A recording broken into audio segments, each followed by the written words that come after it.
Assalamu alaikum and welcome back to morEwish cuisine. Today I'm sharing recipe for delicious chicken tikka masala curry. Same spicy chicken tikka chunks cooked in tomato based gravy. You can have it with boiled rice or zira rice or with naan as well.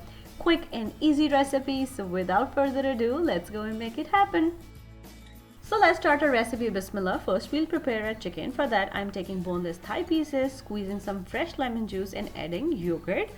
Now I'm adding ginger and garlic and season it with some salt, red chili powder, coriander powder, grounded and crushed cumin and garam masala powder.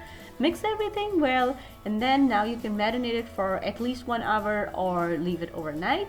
Now you can grill this chicken, like barbecue this chicken on outdoor grill, or you can bake this chicken, or I am here showing you a one-pot version of this recipe. I added some oil and spreading this chicken pieces into single layer and cooking on medium to high flame until one side of the chicken gets very nice charred color.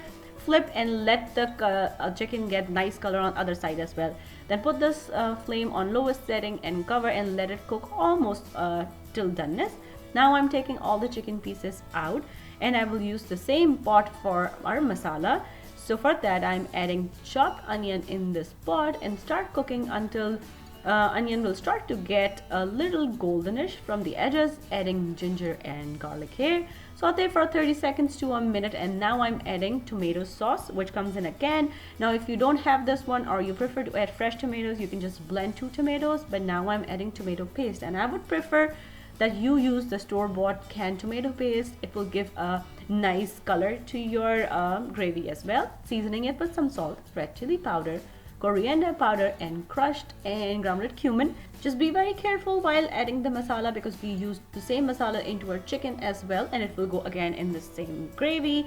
I'll add a little bit of water and I'm adding the remaining marinade in this masala as well so we don't waste it. Mix well, simmer and cover and let this cook until oil separates and comes on top like so. And now it's time to add our cooked chicken pieces with all of its juices. Mix well and now I will cover and let it cook until chicken will get completely tender.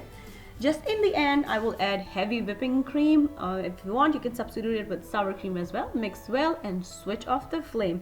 Just in the end I'm just giving our charcoal flavor into my gravy. I put the heated up charcoal on a piece of foil, drizzle some oil and cover so the chicken will get infused with all those charcoal smoke. And that's how I prepare chicken tikka masala curry. You can use bone-in chicken for this recipe as well, and if you're trying this at home, please let me know how it turned out with you. If you want to learn something else, let me know. Leave me a comment down below and I will try my best to make it happen for you guys. Once again, thank you so much for watching. And if you like this recipe, don't forget to click on the links to enjoy a lot more recipes like this.